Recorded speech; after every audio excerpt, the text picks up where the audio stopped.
last Sunday I led a workshop for newcomers, and Borg Hendrickson asked the most intriguing question. We're talking about how Unitarian Universalism is a covenantal faith rather than a creedal one, and you guys have all heard that spiel, right? Okay. And we'd already touched on why we call ourselves a faith, and my answer to that question had been that I consider faith a verb, that it's a choice, an action. And Borg asked essentially how those two things connected, and I never thought about it in quite those terms. But when she asked the question, something clicked for me. As Unitarian Universalists, when we covenant to affirm and promote our Unitarian Universalist principles, we're making a commitment to faithfully work toward the world these principles describe. And then I thought, well, there goes my sermon for next Sunday. The plan had been to wrestle with how to articulate what greater good is worthy of our service, our love, and our commitment, a la Henry Nelson Wyman.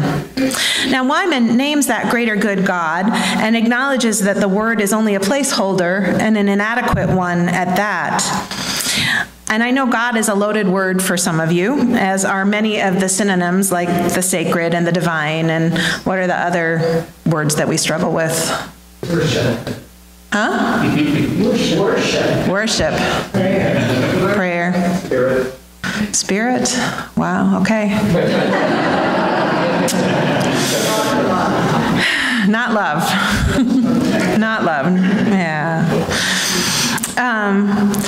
So at the same time, though, even though the words, we might disagree about the words and struggle with which language works in this context, I do have the sense that there's something real. There's a shared commitment, a shared faith in something larger than just our individual lives. But how do we speak about that, what that something larger might be? How do we name that which is worthy of our service, our commitment, even our lives? Now, sometimes I use the words process of collective evolution to capture the essence of that something larger. That's my dad's fault. When we were little, he used to tell us that our job as humans was to help humanity move one step further away from the cave.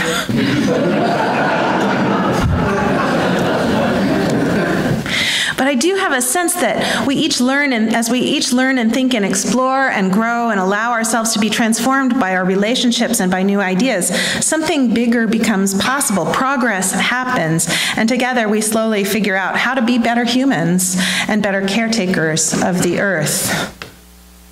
Now, sometimes we also talk about creating the beloved community. This is, as I've explained before, a concept popularized by Martin Luther King Jr. that comes out of the work of a man named Josiah Royce. And Royce talks about the way humans organize ourselves into natural communities, creating bonds of loyalty based on identity or circumstance, and then proposes as an alternative, beloved community.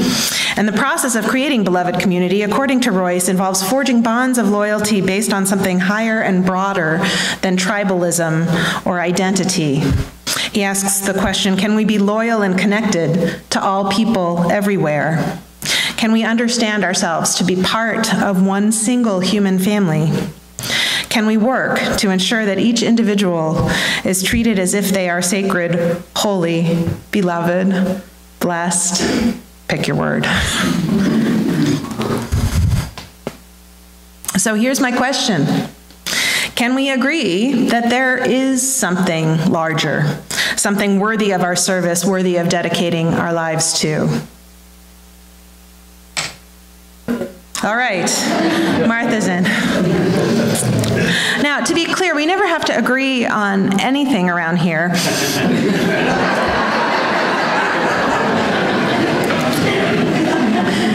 But some willingness to at least entertain the possibility is necessary for the next step, the next invitation I have for you, which is to turn to someone nearby, ideally not somebody that you're going to go home with after the service is over, but somebody else, and discuss for just a moment, what do you feel is worthy of your commitment?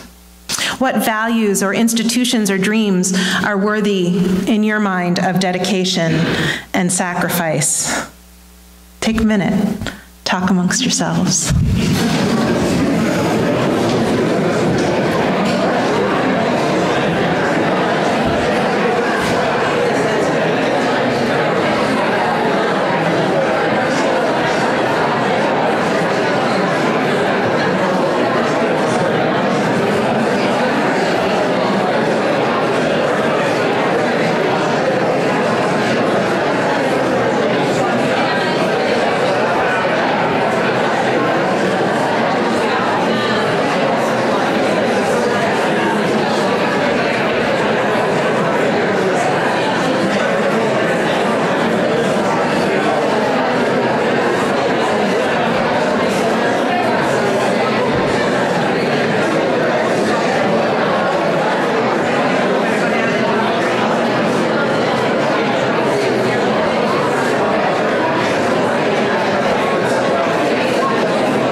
Swapped so that both people get a chance to speak, or all people get to speak, now would be a good time to do that.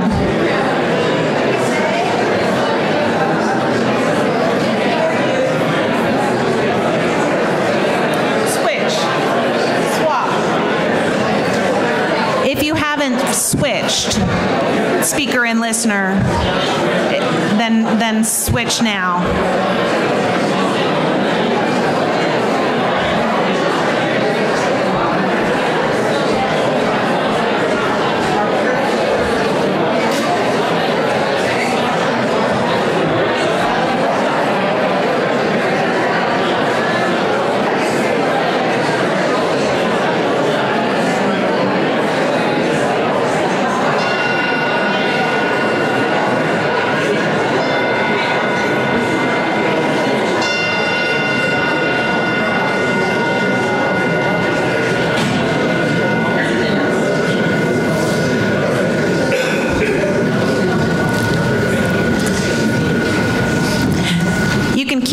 Going after the service.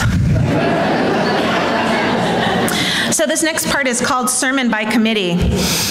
If you feel like you can distill your insights down to just a sentence or two, and no run-on sentences, just a sentence or two, raise your hand and I will bring you the microphone.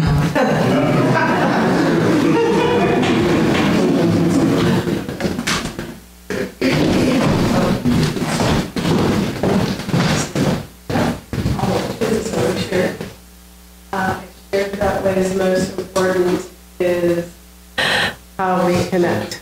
And that despite and because of our differences, it's most important to come together and show our sameness. What you didn't hear before the microphone, she thinks what's most important is to connect. The greater thing that I would dedicate myself to is creating a society for the coming generations that is resilient enough to endure the chaos that we are surely heading towards.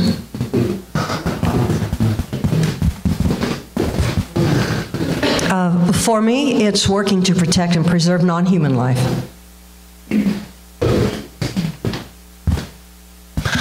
One for me is to think that everyone is deserved to live in a safe place, to have safety every day.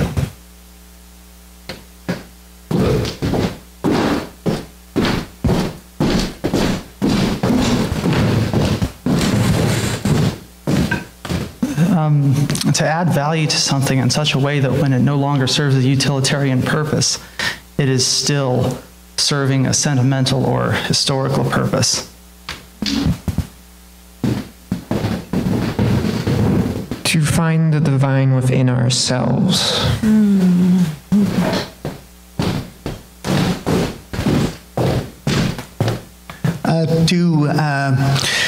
how did I put that? To protect things for their intrinsic value rather than their financial value.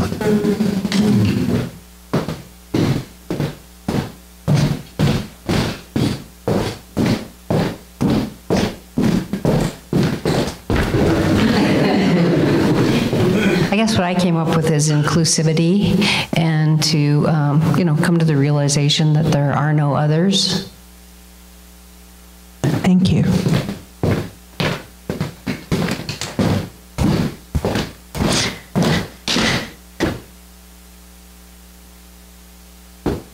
Did I miss anyone who's dying to say something? Okay.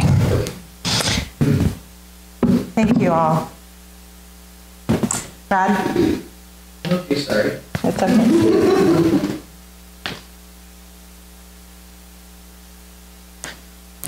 So I want to talk now just a little bit about finding our balance between service and self. There's a continuum in my mind that runs from complete self-interest to complete self-sacrifice, and neither extreme is healthy. Now, obviously, it's not okay to be solely self-centered and to ignore this bigger something that we're a part of, however we articulate what that something is. But on the other hand, each of us has a role to play in helping to make possible the world that we dream about. We've got to do what we can. But on the other hand, I don't think we're expected to sacrifice our health or our sanity. Thomas Merton, in Conjectures of a Guilty Bystander, writes, "There's a pervasive form of contemporary violence to which the idealist most easily succumbs: activism and overwork. The rush and pressure of modern life are a form, perhaps the most common form, of its innate violence. To allow oneself to be carried away by a multitude of conflicting concerns, to surrender to too many demands, to commit oneself to too many projects, to want to help everyone and everything is to succumb to violence. The frenzy of our activism neutralizes our work for peace. It destroys our own inner capacity for peace. It destroys the fruitfulness of our own work because it kills the root of inner wisdom, which makes work fruitful."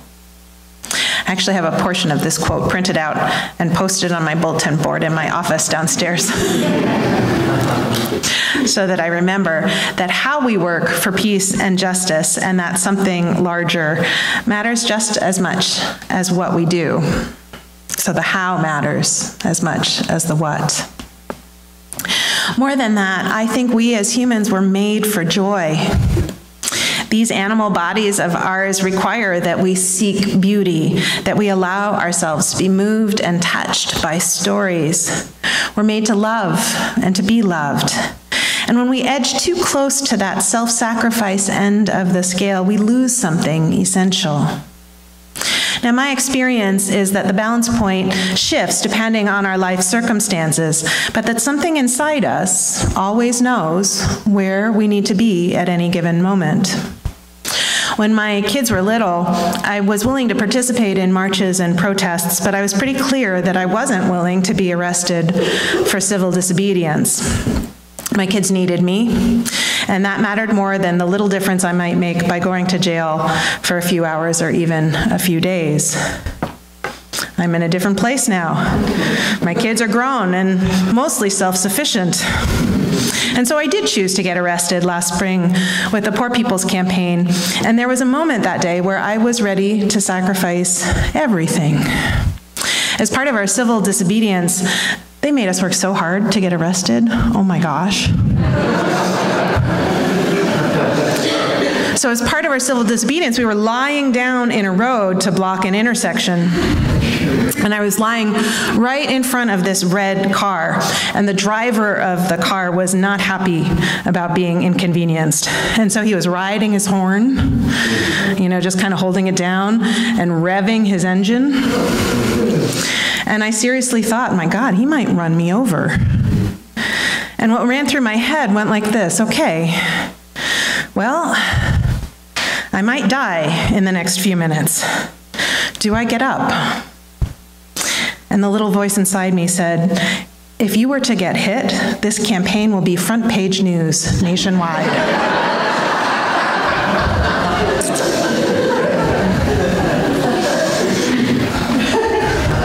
And so I made the choice. It was worth it to me. I was ready to lay down my life, and I stayed on the ground, and I just breathed deeply, and the police calmed the driver down and helped reroute the cars that had been stopped by our protest.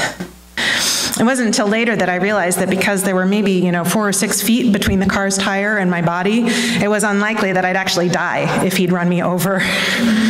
There wasn't enough space for him to pick up the speed. I was horrified at that point because it turns out while I was willing to lay down my life, on reflection, I was somewhat less willing to commit to broken bones and the inconvenience of long-term rehab and the potential for long-term disability. But see, I couldn't have and wouldn't have laid in that road by myself. There were people all around me, someone lying at my feet, someone else lying at my head, people surrounding us on the sidewalk, singing and praying, and of course all of you, pledging to the church so that I could use my professional expenses to get there in the first place, lining up to pay my bail, inspiring me to be braver than I ever thought I could be. When I understand myself fully to be a part of a movement and not just a single individual, the choices become clearer. This piece is for me to do. This piece is okay to let go of because someone else will pick it up. The brilliant Adrienne Maree Brown, in her book Emergent Strategy, writes, "My dream is a movement with such deep trust that we move as a murmuration, the way groups of starlings billow and dive, spin, dance collectively through the air, to avoid predators, and it also seems to pass time in the most beautiful way possible.